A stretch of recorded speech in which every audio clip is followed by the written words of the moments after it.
शुक्रिया सर कि आपने ज्वाइन किया। Thank you so much. जय हिंद, वंदे मातरम। Sir, as a Indian Muslim हम सबसे पहले राम मंदिर की ही बात करेंगे।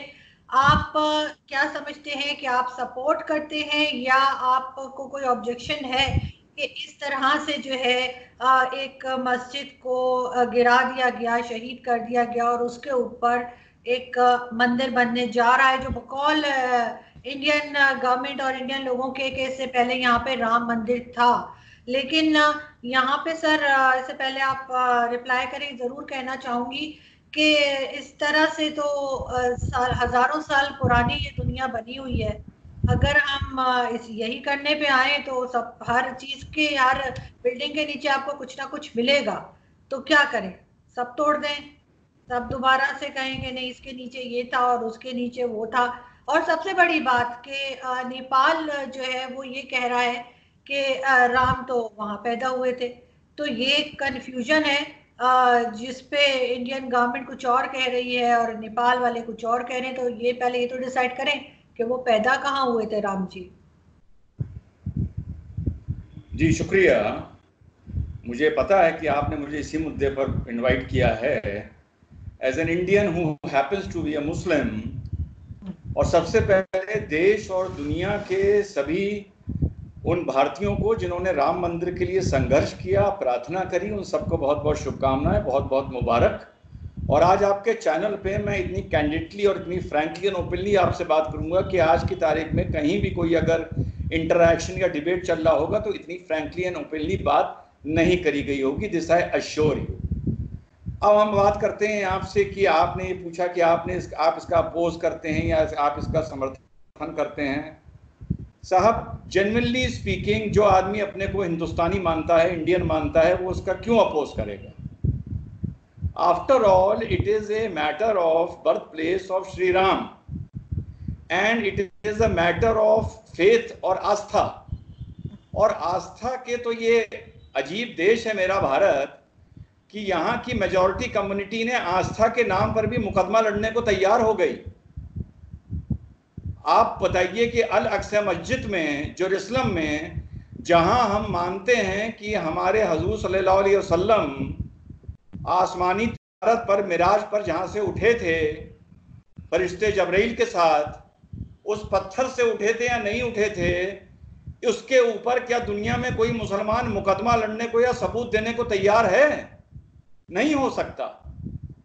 तो ये तो बहुत बड़प्पन भी है भारत के बहुसंख्यकों का और बहुत बड़ी बेवकूफ़ी भी है जो ये अपनी आस्था के नाम पर 30 साल से मुकदमा लड़ रहे हैं। ये मैटर, मैं हमेशा बोलता हूं, मुकदमे का था ही नहीं।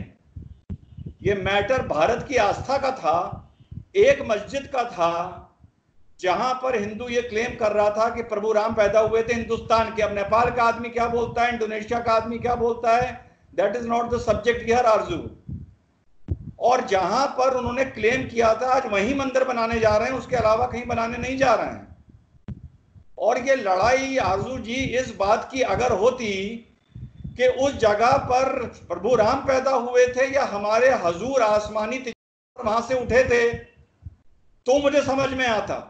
अगर ये लड़ाई इस बात की होती कि हजूर ने हिंदुस्तान, हजूर आए थे और उन्होंने यहाँ पहली मस्जिद की जो तामील की थी वो उस जगह पर की थी, तब भी मुझे समझ में आता। मस्जिद नबी की तरह एक राजा के थ्रू, उसके जनरल्स के थ्रू एक बनाई गई मस्जिद, और हिंदुस्तान में और दुनिया में, और शायद आपको भी ना मालूम हो, माफ करिएगा, जो इसको बाबरी मस्जिद नाम रखा गया, पूरी दुनिया में लोग इसको बाबर से जोड़ के देखते हैं कि बाबर के मारे इसका नाम बाबरी मस्जिद रखा गया, क्योंकि उन्होंने मुगल हिस्ट्री डेप्थ में पढ़ी नहीं है। इस मस्जिद का नाम बाबर के नाम पर रखा ही नहीं गया, जो बाबरी सब समझते हैं बाबर के नाम पर रखा गया। Who was Babri? Does anybody know कि who was Babri in Mughal history? आज आपके चैनल पे बता रहा हूं कि Babri was a 16-year-old boy जिसको बाबर अफगानिस्तान के काबुल के मार्केट से खरीद के लाया था। Babur had a physical relationship with this boy called Babri, जो इब्राहिम लोदी का अगेंस्ट बैटल ऑफ पानीपत में मारा गया था, और उसकी याद में इस मस्जिद का नाम जब तामील हुई थी तो बाबरी मस्जिद रखा गया था। So for all the Muslims in the world, they should understand that this masjid is not named after even Babar. This is known on the name of the boyfriend of Babar. लेकिन sir इस तरह से तो, अगर मैंने जैसे पहले कहा कि अब कोई कुछ बात कर रहा है, कोई कुछ बात कर रहा है, अभी जैसे नेपाल ने कहा कि राम तो यहाँ पैदा हुए ही नहीं थे, वो तो नेपाल में पैदा हुए थे, और ये इस बात के क्लेम के ऊपर बन रहा है कि क्योंकि यहाँ राम जी पैदा हुए थे इसलिए यहाँ पे मंदिर उनका होना चाहिए। तो एक चीज जो ऑलरेडी अभी भी डिस्प्यूटेड है, अभी भी कोई इस पे एग्री नहीं कर रहा पूरी तरह से, तो आप किस तरह से इसको कह सकते हैं? ऐसे तो हर चीज, वही मैंने कहा, सारी बिल्डिंग्स तोड़ दें, सबके नीचे कुछ ना कुछ निकल आएगा। हजारों साल से दुनिया बनी हुई है, आज की तो नहीं है, 100 साल 2 साल पुरानी बात तो नहीं है, तो फिर तो कुछ नहीं बचेगा अगर हम इसी चीज पे चलना शुरू हो जाए। अगर आप बात फिर से वही उठा रही हैं कि नेपाल कुछ क्लेम करता है और इंडोनेशिया कुछ क्लेम करता है, तो आरजू इस तरह तो अहमदिया भी ये क्लेम करते हैं कि हमारे हजूर सल्लल्लाहु अलैहि वसल्लम आखिरी पैगंबर नहीं थे, तो उसको भी फिर आप डिस्प्यूट की तरह डिस्कस करिए।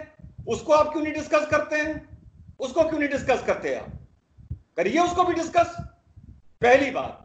दूसरी बात, जब इस स्ट्रक्चर का आर्कियोलॉजिकल सर्वे ने एक्सकवेशन किया, मैंने आपको वो लिंक भेजा था, 17 साल हो गए मुझको एज एन इंडिविजुअल कमेंटेटर, 17 साल से आरजू मैं मुसलमान भाइयों से अपील कर रहा हूं कि ये मैंने आपको लिंक भेजा था, विवादित भूमि हिंदुओं को सौंप दी जाए।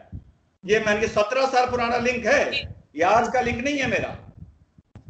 जब उसका आप एक्सकेवेशन के लिए तैयार हुए under the direction of high court, या तो आप तैयार ना होते या आप मना कर देते। जो आज आप बात बोल रही हैं, या तो जो बाबरी मस्जिद के पक्ष के पक्षकार थे, जो लॉयर्स थे, वो कहते थे नो लॉर्डशिप, हम इसका एक्सकेवेशन कराने में तैयारी नहीं है, क्योंकि किसी ना किसी बिल्डिंग के नीचे कुछ ना कुछ तो निकलेगा।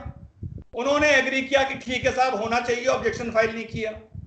जब इसका एक्सकवेशन होता है तो अंदर से ऐसा नहीं कि कुछ भी निकल आता है, अंदर से बाकायदा पिलर्स निकलते हैं, 36 दीवार निकलती है, मैन मेड स्ट्रक्चर निकलता है, जो मुस्लिम संस्कृति एंड मुस्लिम कल्चर से ताल्लुक नहीं रखता है। बात समझिएगा, मेरा आर्गुमेंट आरजू ये नहीं है कि राम यहां पैदा हुए थे या वहां पैदा हुए थे, this is not my argument. क्योंकि जैसा मैंने आपसे बताया, मेरा आर्गुमेंट ये नहीं है कि हजूर यानी इब्राहिम अलैहिस्सलाम अपने बच्चे को कुर्बानी के लिए इस पहाड़ी पर लेके गए थे या जेरूसलम लेके गए थे, ये मेरा आर्गुमेंट नहीं है।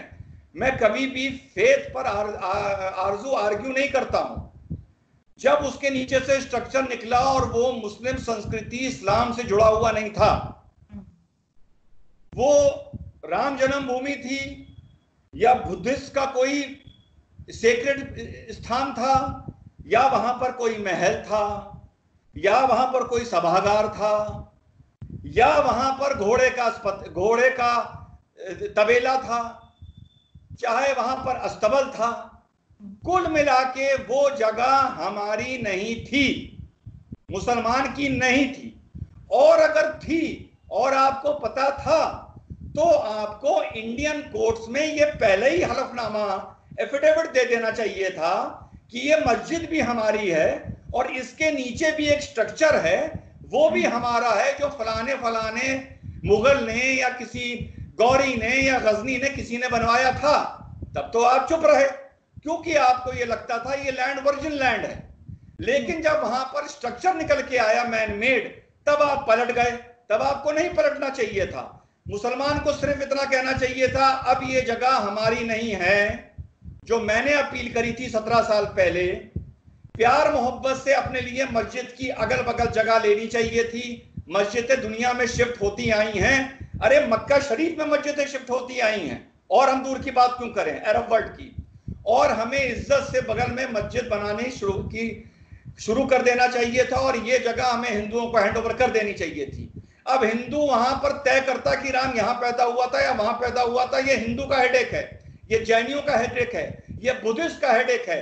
मुसलमानों को इस लड़ाई से एक्सकेवेशन के बाद इज्जत से बाहर निकल आना चाहिए था, जो मुसलमान नहीं निकले, और आज ये दिन देखना पड़ रहा है। लेकिन सर एक दूसरी जगह पे जमीन दी गई है मस्जिद के लिए, तो इस बात की क्या गारंटी है कि कुछ अरसे के बाद वहां से भी कोई इसी तरह की क्लेम नहीं आ जाएगी कि अब यहाँ पे ये था या वो था?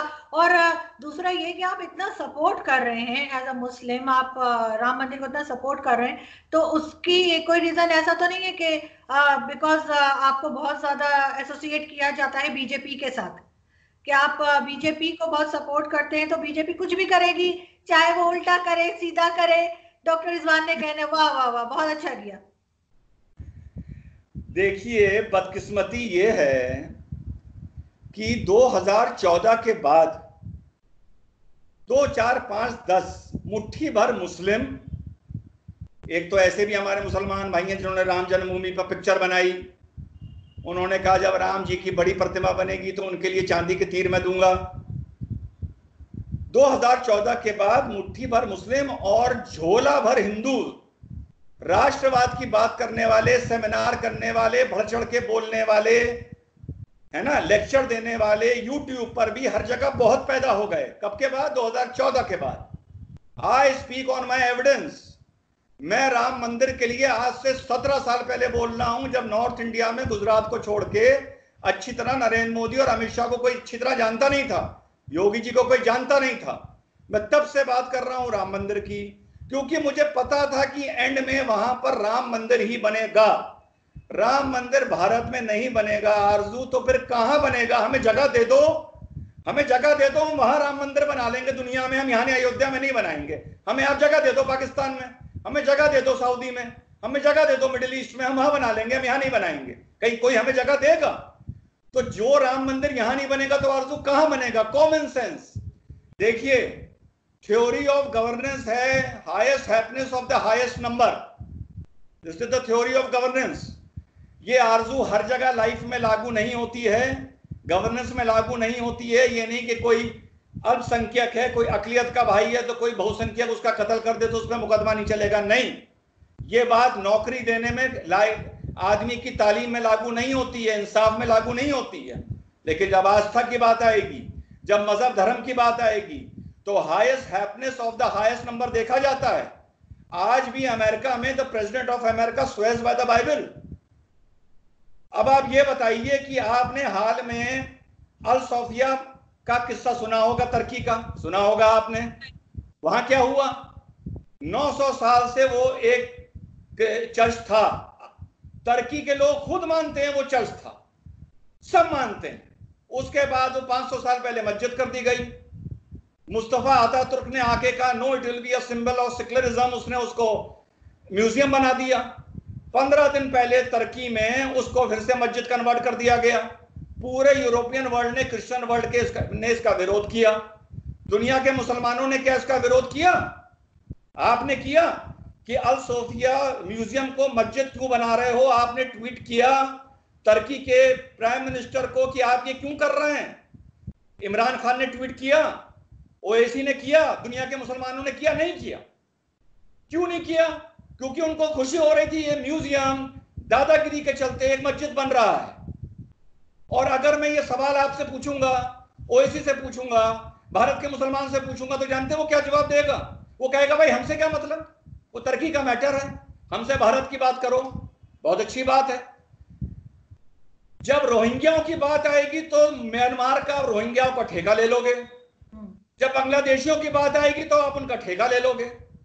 जब पैलेस्टीनियंस की बात आएगी तो आप इसराइल को कोसोगे और उन्हें गालियां दोगे, यहूदियों को। क्यों? वो भी तो फिर बाहर का मैटर है, उससे भी मतलब ना रखो। पर नहीं, मुसलमान ऐसा नहीं करता। आरजू, आई एम वेरी सॉरी, मुसलमान डबल स्टैंडर्ड करता है। अगर इसी तरह यूरोप में किसी जगह को जबरदस्ती चर्च बनाया गया होता जैसा तुर्की में इस्तांबुल में बनाया गया है, तो पूरा मुस्लिम वर्ल्ड खड़ा हो जाता, ट्वीट करने लगता, उसके खिलाफ बोलने लगता, जिहाद की बात शुरू हो जाती। लेकिन नहीं, मस्जिद बनाई जा रही है तो सब चुप हैं। क्यों चुप हैं? इंग्लिश की एक कहावत है Arzoo, do not push the luck too far. Do not. हम लोग Muslim as a community religion को लेके we try to be very assertive and we push the luck too far. And that is the reason के पिछले 25-30 साल में दुनिया में राइट विंग अपने पैर फैला रहा है, because of Muslims. Because we push the luck too far. हम हमेशा अपनी अस्तीनें चढ़ाए रहते हैं। जब हम मेजॉरिटी में होते हैं तब हम अपनी अस्तीनें चढ़ाए रहते हैं, जब हम माइनॉरिटी में होते हैं तब हम आरजू अपनी अस्तीनें चढ़ाए रहते हैं। क्या दूसरे ने चूड़ियां पहन रखी हैं, दूसरे ने अपनी मां का दूध नहीं पिया है, दूसरे के जज्बात नहीं है? लेकिन सबसे कम तो मैंने ये मुस्लिम कम्युनिटी को ही देखा है जो किसी चीज में खड़ी नहीं होती एक दूसरे के लिए। एक दूसरे के लिए मैंने कभी नहीं देखा कि मुस्लिम वर्ल्ड आगे बढ़ा हो और किसी के ऊपर अगर कुछ हो रहा है तो किसी ने बात की हो। दूसरा ये जिस तरह से सर अभी बना रहे हैं, राम मंदिर बना रहे हैं, तो जो जमीन मस्जिद के लिए दी थी वो जमीन मंदिर के लिए भी दे सकते थे। इतना बड़ा झगड़ा करने की, एक मस्जिद को इस तरह से गिरा देने की, शहीद कर देने की क्या जरूरत थी? जाते दूसरी जमीन मौजूद थी वहां पे राम मंदिर बना लेते, झगड़ा ही ना खड़ा होता। बिल्कुल सही। मैंने आपका इस सवाल पूछने से पहले आरजू आपको बोला highest happiness of the highest number. The theory of governance prevails in every country, it will prevail here also in this country. This country is the land of Rama, the land of Krishna, the land of Buddha. हमारा इस्लाम पूरी कायनात का है, हजूर पूरी कायनात के हैं। लेकिन अगर आपसे एक सवाल पूछा जाएगा, फॉर एग्जाम्पल, कि what is the name of the land of prophet Muhammad, basic question, आपका जवाब क्या होगा? America? No. Australia? No. India? No. You will immediately say Arabia. ये इंस्टिंक्ट है। पैगंबर वो पूरी कायनात के लिए थे, पूरी दुनिया के लिए थे, उनका पैगाम पूरी दुनिया के लिए था। लेकिन जब आपसे पूछा जाएगा what is the land of Rama, instinct है, आप कहेंगे Bharat. The land of Moses, आप जेरूसलम का नाम लेंगे। तो इस चीज का अगर हम रिस्पेक्ट नहीं करेंगे, इस चीज को आर्ग्यू करेंगे, तो उसका नतीजा वही होगा जो आज है। आज जो आप राम मंदिर की बुनियाद की बात कर रही हैं, आप बार बार राम मंदिर क्यों कह रही हैं? मैंने आपसे कहा था ये आज आपका जो इंटरेक्शन है ये मोस्ट फ्रैंक इंटरेक्शन होगा आज की तारीख में, जो हिंदुस्तान के किसी भी चैनल से ज्यादा फ्रैंक एंड ओपन होगा एंड बिटर होगा। आज जो राम मंदिर की बुनियाद रखी गई है ये 135 करोड़ की ये मर्जी या खुशी नहीं है, मैं साफ बोल रहा हूं। ये 105 करोड़ हिंदुओं की खुशी है, क्योंकि मुसलमान कभी इसमें शामिल थे ही नहीं। तो आज जो हमारे नरेंद्र मोदी बोल रहे हैं 135 करोड़ लोगों की खुशी, वो गलत बोल रहे हैं। I challenge him.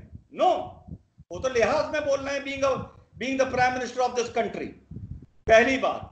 और ये जो नींव है, ये जो मंदिर है, ये अब सिर्फ मंदिर नहीं है, ये हिंदू राष्ट्र का प्रतीक है, हिंदू राष्ट्र का सिनोनिम है, हिंदू राष्ट्र का एडजेक्टिव है।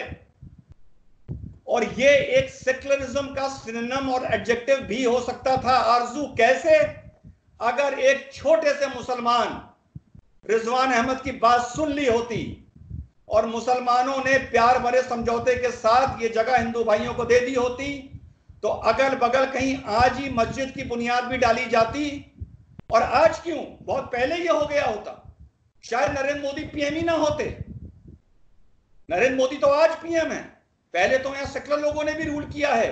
तब अगर समझौता कर लिया होता तो वहां मंदिर की भी बुनियाद डलती, अगल बगल मस्जिद की भी डलती, फिर वो होता the day to celebrate for secularism, true secularism. पर आज जो घटना है, this is the day to for the celebration of Hindu Rashtra. और ये हमारी मुसलमानों की गलती से ये दिन देखने को मिला है। मुझे कैसे मालूम था आज से 20 साल पहले कि यहां पर मंदिर ही बनेगा? ये हमारे आलिमों को क्यों नहीं मालूम था? ये हमारे लीडरों को क्यों नहीं मालूम था? ये पढ़े लिखे मुसलमानों को क्यों नहीं मालूम था? मुझे कैसे मालूम था? सर ये तो वही बात हो गई ना कि जो मेजॉरिटी में होगा, जो ताकतवर होगा, वो माइनॉरिटी को दबा देगा, कमजोर को दबा देगा। तो वही अब हर जगह एक चीज मुझे और समझ नहीं आती, हर जगह मस्जिद बनानी है, मंदिर बनाना है, और लोग जो है उसमें जाते नहीं है। मंदिर भी खाली पड़े हुए हैं, मस्जिदें भी खाली पड़ी हुई है, यहाँ पे हर वक्त चोर मचा रहे थे। और ये भी सर एक तरह की एक्सट्रीमिज्म है जो इंडिया में हो रही है। ये भी एक्सट्रीमिज्म का ही एक आप हिस्सा कहेंगे कि लोग एक्सट्रीम पे जा रहे हैं और इस तरह से मंदिर के लिए मस्जिद तोड़ी जा रही है, या पाकिस्तान में एक मंदिर बनने जा रहा है तो उस पर एक शोल वबाल खड़ा कर दिया। तो ये एक तरह का हम वही चीज देख रहे दोनों जगह। देखिए, आप अगर आज इस मौके पर मुझसे बात कर रही हैं तो हिंदुस्तान की किसी भी चीज को जस्टिफाई करने के लिए मैं बता दूं, मैं पाकिस्तान का नाम या कंपैरेटिव आर्गुमेंट नहीं करूंगा, पहली चीज, ठीक है, because I think these are two different nations. आप जो बात बोल रही हैं मेजॉरिटिज्म की, एक्सट्रीमिज्म की, मैं उसको पहले बोलूंगा मेजॉरिटिज्म, ना कि एक्सट्रीमिज्म। और जैसा मैंने बोला, yes, highest happiness of the highest number faith और रिलीजन के मामले में होगा। और अगर मैं तो खुद बोल रहा हूं, ये बुनियाद है, प्रतीक है, एडजेक्टिव है हिंदू राष्ट्र का, ना कि मंदिर, ना कि मंदिर, ये एक सिनोनिम है। और दूसरी चीज, अब वही वाली बात आ गई जो आप बात बोल रही हैं, क्या ये पैगाम आप 55 मुस्लिम मुल्कों में, इस्लामिक मुल्कों में देंगी जो आज आप मुझे दे रही हैं, हिंदुस्तानी मुस्लिम को देंगी आप?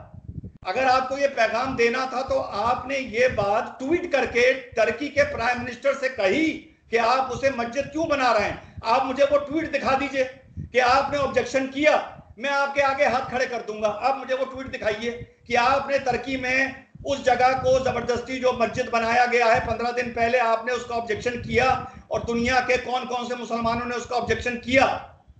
अगर 55 मुल्कों में हम इस्लामिक थियोलॉजी चाहते हैं, शरिया चाहते हैं, और अगर हम सेकुलरिज्म की 2-3 मुल्क जैसे यूएई आरजू बात करता है, मैं आपको बताऊं यूएई का सेकुलरिज्म क्या है आरजू। पूरे यूएई में हम तुम्हारे लिए 5 मंदिर बना देंगे, 2 सिनेगॉग बना देंगे, 5 चर्च बना देंगे, और उसकी फिर वीडियो बना के पूरी दुनिया में वायरल करी जाती है कि वाह वाह हाउ सेकुलर वी आर। साथ ही साथ माइनॉरिटी से ये कह दिया जाता है कि देखो सुनो, औकात में रहना, हैसियत में रहना, सवाल ना पूछना, पर ना निकालना, पर निकालोगे तो एक दिन एक रात में पैक करके घर वापस भेज दिया जाएगा। रोटी कमाओ, इज्जत से रहो। ये एटीट्यूड है मुस्लिम सेकुलरिज्म का, मुस्लिम नेशंस का, जो मॉडर्न कहलाते हैं। और दुनिया दूसरों का सुनिए, दूसरे जो सेकुलरिज्म देते हैं, और जब वहां मुसलमान जाता है, भले वहां भाग के जाए, भले वहां एज ए रेफ्यूजी जाए, जैसा यूरोप में जा रहा है, जाके तो सेटल हो जाता है, 5 साल बाद कहता है मेरी मस्जिद कहां बनेगी, मीनार कितनी ऊंची होगी, ऊपर चांतारा लगेगा, लाउड स्पीकर लगेगा, हमें ये सिविल राइट्स दो, हमें वो सिविल राइट दो, हम तो इलेक्शन भी लड़ेंगे, हम तो गवर्नर भी बनेंगे, हम तो पॉलिटिक्स भी करेंगे, हमें शरिया भी चाहिए। ये करता है मुसलमान जब मेजॉरिटी नेशंस में जाता है, और ये कर रहा है। इंग्लैंड में शरिया की मांग हो रही है, यूरोप में शरिया की मांग हो रही है। अरे 55 मुल्क इस्लामी हैं, करो वहां पर शरिया। दूसरों के मुल्क जाके आप क्यों उनको डिस्टर्ब करते हैं? और जब दूसरी तरफ से आरजू रिएक्शन होता है तो हर मुसलमान वो बात बोलता है, बुरा ना मानिएगा, जो आप बोल रही हैं, कमजोर को दबाया जा रहा है। अरे इस्लामी मुल्कों में क्या किया जा रहा है? वहां दबाया नहीं जा रहा है, वहां पे माइनॉरिटी पहले ही इतना दबके रहती है कि उसको दबाने की नौबत ही नहीं आती है। वो तो हम ही मुसलमान ऐसी माइनॉरिटी हैं जो इतनी आस्तीन चढ़ाते हैं, इतनी आंखें दिखाते हैं, इतना गला फाड़ते हैं कि नौबत आ जाती है कि दूसरा हमें दबाए, और उस चीज को फिर हम लोग चेस्ट बीटिंग करते हैं, विक्टिम कार्ड प्ले करते हैं। लेकिन सर, तो वही वाली बात है कि वो जैसे एक हिंदी मूवी में डायलॉग था ना कि दूसरों के पाप गिनाने से अपने पाप कम नहीं हो जाते। आप कहें जी मुस्लिम्स ये कर रहे हैं, वो कर रहे हैं, ये करके आप ये जस्टिफाई नहीं कर सकते अगर भारत में कुछ गलत हो रहा है।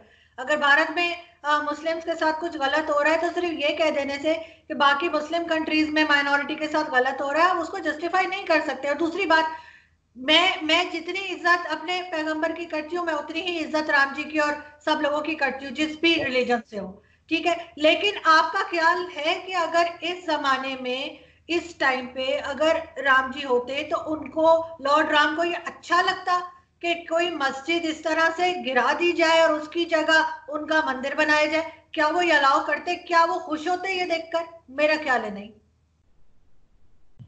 अगर हजूर मोहम्मद सल्लल्लाहु अलैहि वसल्लम होते तो क्या वो खुश होते देखकर कि मुसलमानों ने कितनी दुनिया में दूसरों के मंदिर और मस्जिद, मंदिर और सिनेगॉग और चर्च तोड़े हैं? तो खुश होते? कश्मीर में कितने तोड़े हैं वो देख के खुश होते? देखिए, उन पर ना जाइए, वो एक अलग सब्जेक्ट है, दैट इज अ सेपरेट। देखिए ना, राम जी खुश होते या हजूर खुश होते या जीसस क्राइस्ट खुश होते, that is not a subject. कैसे जिया जा रहा है सन 2020 में, 21st सेंचुरी में हम लोग उसकी बात कर रहे हैं। पहली बात, आपसे पहले कहा, highest happiness of the highest number हर जगह इंप्लीमेंट नहीं होती। यस, अगर कोई मुस्लिम बच्चा लायक है और उसको नौकरी नहीं दी जा रही और मेरे पास वो मैटर आए तो मैं खुल के बोलूंगा। अगर किसी मुसलमान को इंसाफ नहीं मिल रहा है माइनॉरिटी को, हम खुल के बोलेंगे। अगर गौ रक्षा के नाम पर भारत में गौ लिंचिंग हो रही है, मैं उसके खिलाफ खुल के बोलूंगा, उसका घोर विरोध करूंगा, बिल्कुल करूंगा। अगर कोई जुल्म हो रहा है उसके खिलाफ बोलूंगा, लेकिन इट इज बाउंड के कंपैरिजन करना पड़ेगा। It is bound, it is human. क्या मुसलमान कश्मीरी पंडित के खिलाफ बोला जो उनको मार मार के कश्मीरी पंडित को भगाया गया? क्या पाकिस्तान बोला? क्या उनके वहां मंदिर नहीं थे जो जलाए गए और तोड़े गए? मैं अपनी आंख से देख के आया हूं, मैंने वीडियोग्राफी करी है। सोसाइटी धीरे धीरे इन्वॉल्व होती है आरजू, और वो एक दूसरे को देख के होती है, ना कि श्री राम और जीसस क्राइस्ट और हजूर को देख के। एक दूसरे को देख के होती है, एक दूसरे को देख के आपस में मोहब्बत भी होती है और एक दूसरे को देख के आपस में नफरत भी होती है। और चूड़ियां किसी ने नहीं पहन रखी, जज्बात सब में हैं। मुसलमान ये ना माना करे कि जज्बात सिर्फ उसी में है, जोश सिर्फ उसी में है, दम सिर्फ उसी में है। ये सबसे बड़ी गलती करता है मुसलमान। सब में जोश है, सब में दम है, और सबको पत्थर उठाना आता है, सबको तलवार उठानी आती है। सो एज अ कम्युनिटी जहां हम मेजॉरिटी में हैं, हमको ये ध्यान रखना चाहिए कि हम अपनी माइनॉरिटी को कितनी रिलीजियस लिबर्टी दे रहे हैं। World is a global community now. हम ये नहीं कह सकते कि हमें उससे नहीं मतलब, हमें उससे नहीं मतलब। अब जो टर्की में घटना हुई है, रशिया ने, यूरोप ने, ग्रीस ने जो इसका विरोध किया है, आपको क्या लगता है इसका स्पिल ओवर कहीं नहीं होगा? सारी क्रिश्चियन कम्युनिटी भूल जाएगी। आप भूलते या हम भूलते कि जबरदस्ती कहीं अगर चर्च बना दिया जाता यूरोप में, इतनी हिस्टोरिकल बिल्डिंग में, तो भूलते? नहीं भूलते। तो वो क्यों भूलेंगे? फिर हम लोग कह देते हैं साहब वो उस मुल्क की बात है, उस मुल्क की बात है, ईंट का जवाब पत्थर से नहीं होता। माफी चाहूंगा, आजकल के जमाने में ईंट का जवाब पत्थर ही से होता है। और जो हम लोग चाइना की बात करते हैं, यूगर मुस्लिम्स की बात करते हैं, उनको जो वहां पर परेशान किया जा रहा है, चाइना उनसे यह कहता है कि आपको इस चीज के दायरे में रहना होगा। जब वो अपनी ऑटोनॉमी असर्ट करते हैं, तब चाइना ने उन पर शिकंजा लगाना शुरू किया, जुल्म करने शुरू करे। मानता हूं इसी तरह जो 55 मुस्लिम मुल्क हैं, अरे आरजू वो दिन तो आने दीजिए जहां वहां पर माइनॉरिटी अपने लिए ऑटोनॉमी मांगेगी, अपने लिए रिलीजियस एब्सोल्यूट फ्रीडम मांगेगी। वो दिन तो आने दीजिए आप। फिर अब देखिएगा एक एक मुस्लिम मुल्क में चाइना होगा, एक एक मुस्लिम मुल्क में माइनॉरिटी के लिए कंसंट्रेशन कैंप्स होंगे। We should know the truth about our community. Sir मुझे एक चीज बताइए लास्ट में, आप कि आपको लगता नहीं कि आप जैसे लोग जो इतने पढ़े लिखे हैं, इतनी अच्छी बात करते हैं, आप इस चीज को सपोर्ट करके एक तरह का स्टार्ट ले रहे हैं कि कम से कम भारत में या बाहर बहुत सी ऐसी मस्जिदें हो सकती हैं, मसाजिद जिनके नीचे कोई मंदिर हो या कुछ और हो, कोई गुरुद्वारा हो, ये आप एक तरह का स्टार्ट नहीं ले रहे हैं कि ये चीज अब शुरू हो जाए, हर जगह पे यही दावा हो कि जिसके नीचे ये था और इसके नीचे वो था, ये करके मजीद इस तरह से मुसलमानों को तकलीफ नहीं दी जाएगी आपके ख्याल से? आप बार बार मुसलमानों की तकलीफ की बात करती हैं, आप मुस्लिम मुल्कों में माइनॉरिटी की तकलीफ की बात बिल्कुल नहीं करती हैं। उनके एस्पिरेशंस की, उनकी ख्वाहिशों की बात आरजू आप नहीं कर रही हैं। और अगर आप ये कह रही हैं कि ये हर जगह होगा, अरे ये तो ऑलरेडी हर जगह हो रहा है, सिवाय क्रिश्चियन वर्ल्ड के और हिंदू वर्ल्ड के। ये तो सब मुस्लिम नेशंस में हो रहा है। आप क्या समझते हैं कि मुस्लिम नेशंस में, इवन मोस्ट मॉडर्न मुस्लिम नेशन में, माइनॉरिटीज को एब्सोल्यूट राइट ऑफ फ्रीडम है, एब्सोल्यूट राइट ऑफ असर्शन है, absolute right of aspiration, religious aspiration है? नहीं है। ये तो जो अब हो रहा है, यही तो उन चीजों का जवाब है जो मैं आपसे बता रहा हूं। देखिए 500 साल पहले साफिया चर्च को, हागिया साफिया चर्च को यहां पर मस्जिद बनाया गया तुर्की में। 500 साल पहले, 900 साल से वो चर्च था। आज 15 दिन पहले उसको फिर से मस्जिद बना दिया गया। इसका मतलब 500 साल में मुसलमान के सोचने का तरीका मजहबी दादागिरी को लेके नहीं बदला, नहीं बदला, 500 साल में नहीं बदला। और आप समझते हैं कि दूसरी जो कौम है वो इस पर रिएक्शन ही नहीं करेंगी? क्यों नहीं करेंगी? बिल्कुल करेंगे और करना चाहिए, बिल्कुल करना चाहिए। सेकुलरिज्म के नाम का मतलब ये नहीं है कि एक आदमी टेंट्रम करता रहे, जिद करता रहे और दूसरा सेकुलरिज्म के नाम पर उसको बर्दाश्त करता रहे। There has to be a time जहां गिलास से पानी बाहर बहेगा, और वो टाइम अब दुनिया में आ गया है। और मुसलमान को ये चीज सोचनी चाहिए कि राम मंदिर का निर्माण आज ही मस्जिद की बुनियाद भी रखी जाती और देश का प्रधानमंत्री वहां भी जाता और ये सेकुलरिज्म की जीत होती, लेकिन सिर्फ मुसलमान की जिद ने, आज मैं साफ बता रहा हूं, आज जो दिन है ये देश के हिंदुओं के लिए और दुनिया के हिंदुओं के लिए एक मुबारक का दिन है, ना कि मुसलमानों के लिए। पर अगर मुसलमान ने अकल से काम लिया होता, जज्बात और होश से काम लिया होता, तो आज ये दोनों के लिए एक मुबारक दिन होता और एक नए युग की एक नई मिसाल और एक नई सेंचुरी शुरू होती ब्रदरहुड की। We have missed the bus and we will suffer in the future also. I warn the Muslims.